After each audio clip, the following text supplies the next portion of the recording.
Hello friend, আসসালামু আলাইকুম। আজকে আপনাদের সাথে শেয়ার করব কিভাবে ঝটপট মেহমান বাসায় চলে আসলে ঈদ স্পেশাল একটি রেসিপি। মেহমান বাসায় কিন্তু আসতেই থাকে ঈদের সময়। অনেক সময় দেখা যাচ্ছে বাসায় সব কিছু থাকে না, কিভাবে আমরা ঝটপট কিভাবে আমরা রোস্ট তৈরি করব বাসায় ঈদে স্পেশালভাবে কিভাবে আমরা রোস্ট তৈরি করব বাসায়, সেটাই আপনাদের সাথে শেয়ার করব। চলুন শুরু করি। আমি শেফ সাবিনা ইয়াসমিন সীমা। আজকে আপনাদের সাথে শেয়ার করব বাসায় হঠাৎ মেহমান চলে আসলে কিভাবে আমরা রোস্ট রান্না করব একদম অল্প উপকরণে এবং স্বাদ হবে দুর্দান্ত, একদম হোটেল স্টাইলে। চলুন আমরা এবার শুরু করি। এবার এখানে দেখুন হলুদ আর লবণ দিয়ে আমরা ভালো করে মাখিয়ে নিচ্ছি। এখানে 8 পিস রোস্ট আসছে। 8 পিস মুরগির একটা মুরগি 4 ভাগ করে নিয়েছি, নিয়ে রোস্ট করে তৈরি করে নিয়েছি। এবার এখানে রোস্টের সাইজ করে তেল দিয়ে দেব আমরা। একটা ফ্রাই প্যান নিয়ে ফ্রাই প্যানে তেলটা ভালো করে গরম করে নেব। অবশ্যই ভালো করে গরম করে নেবেন। আর এখানে একটি স্পেশাল এই যে ডালডা, এই ডালডাটা দেওয়ার চেষ্টা করবেন, তাহলে সুঘ্রাণটা পুরো বাড়িতে ছড়িয়ে পড়বে আর খুব সুন্দর একটা সুঘ্রাণ আসবে। একটু কিনে ফ্রিজে রেখে দিলে যখন ঝটপট মেহমান আসবে তখনই কিন্তু দিয়ে দিতে পারবেন। এরপর এটা যখন মেল্ট হয়ে যাবে তখন এখানে রোস্টগুলো একে একে ভেজে নেবেন কড়া তেলে। অবশ্যই এখানে রোস্টগুলো একটু সাবধানে দিতে হবে, কারণ মাংস থেকে একটু জল ছিটে আসার সম্ভাবনা থাকে। আর মাংসটা ভালো করে ফ্রাই করতে হবে অনেকক্ষণ ধরে, একদম কড়া করে, কারণ অনেক সময় ছোট মুরগি রোস্টের জন্য ছোট মুরগি নেওয়ার কারণে কিন্তু রোস্টের মাংসটা একটু নরম থাকে, মানে একটু জালি থাকে, যার জন্য যদি আপনি ভালো করে ভেজে নেন তাহলে এর যে একটা গন্ধ বা এর একটা চলে যায় ফ্লেভার, আর সুন্দর একটা ফ্লেভার যোগ হয়। আর ভাজার কারণে বেশ মুসমুসে একটা টেস্ট আসে, একদম আমরা যেরকম রেস্টুরেন্টে খাই।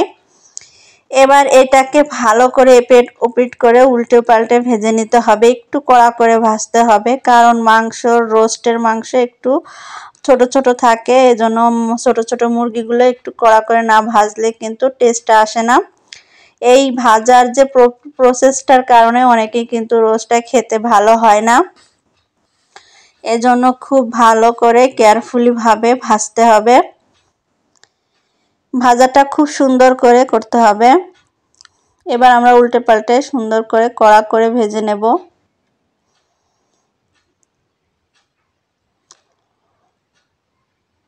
দেখুন এইভাবে ভেজে নিলে খুব সুন্দর একটা ভাজা হয়। আমি একসাথে কিন্তু অনেকগুলো ফ্রাই প্যানে ভেজে নিচ্ছি। রেস্টুরেন্টে কিন্তু অনেকগুলো একসাথে ভেজে রেখে দেয়, শুধু যখন মানুষ আসে তখন শুধু ওরা মশলার ভিতর দিয়ে মশলা টশলা রেডি করে রাখে, মশলার ভিতর দিয়ে একদম সার্ভ করে। তারপরে কিন্তু আমরা খেতে খুব আগ্রহ প্রকাশ করি।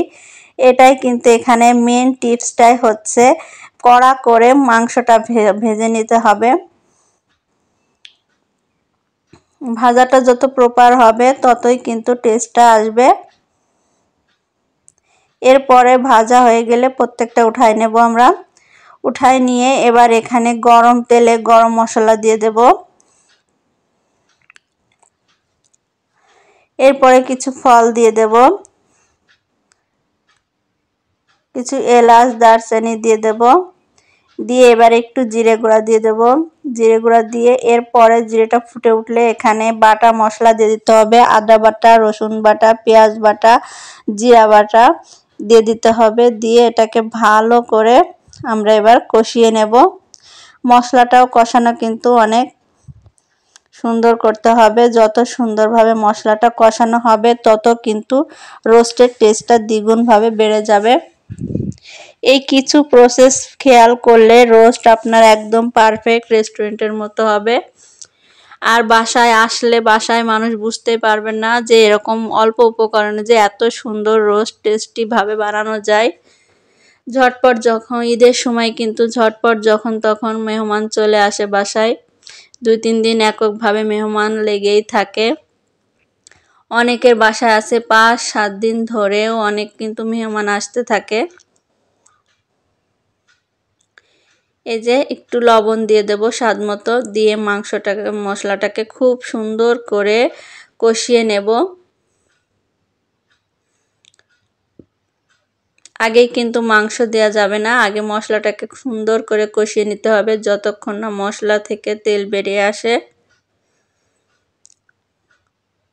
আর মশলাটা যতক্ষণ ভাজা ভাজা হয়ে গেলে এবার এখানে আমরা বাড়িতে দুধ থাকে সেই দুধটা আমরা দিয়ে দেব, লিকুইড দুধ। এই দুধটা দিয়েই রান্না করব আমরা, এক্সট্রা কিন্তু এখানে পানি ব্যবহার করব না। এইটা একসময় একদম সুন্দর থকথকে একটা চলে আসবে, আর দই টই কিচ্ছু ব্যবহার করা লাগবে না।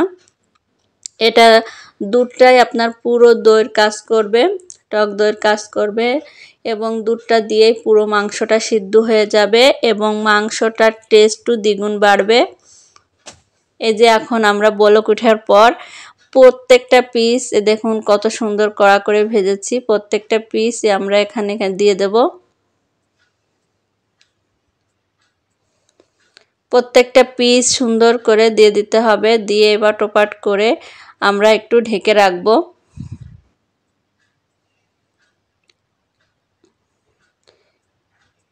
পুরো দুধটা দিয়ে আমরা দুধে এইভাবে একবার রান্না করে খেয়ে দেখুন, খুব টেস্ট আর খুব সুন্দর একটা ফ্লেভার আসে। বাড়িতে ঝটপট কিছু না থাকলেও সুন্দর সব কিছু মনে হবে আপনি দিয়ে রান্না করছেন, এত টেস্ট আর এত মজা হবে তা বলার না। এখন এটাকে আমরা সুন্দরভাবে কষিয়ে নেব। এই একদম কষিয়ে কিন্তু একদম ভুনা ভুনা করে নিতে হবে, ঝোল থাকা যাবে না, শুধু মশলাটা শুধু রোস্টের গায়ে লেগে থাকবে। আমি 5 মিনিট এই যে কষিয়ে নিয়েছি, আরও কিছুক্ষণ কষাবো, আরও 5 মিনিট আমরা কষিয়ে নেব।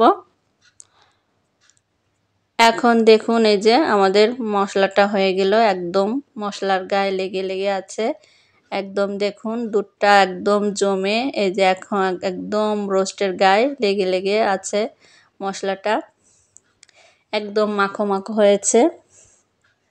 দেখুন এখানে কিন্তু বোঝার উপায় নাই যে আমি দুধ দিয়েই পুরো মাংসটা রান্না করছি, আর টেস্টটা কত দ্বিগুণ হয় একবার বানালেই বুঝতে পারবেন।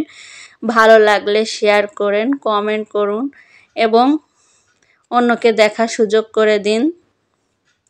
শেয়ার করে দেখুন কত সহজে কত সুন্দর কালারফুল রোস্ট তৈরি হয়ে গেল। সবাই খেয়ে আপনার প্রশংসা করবে এবং আপনার এই সিক্রেট রেসিপিটা জানার জন্য আগ্রহ হয়ে বসে থাকবে। ভালো থাকুন।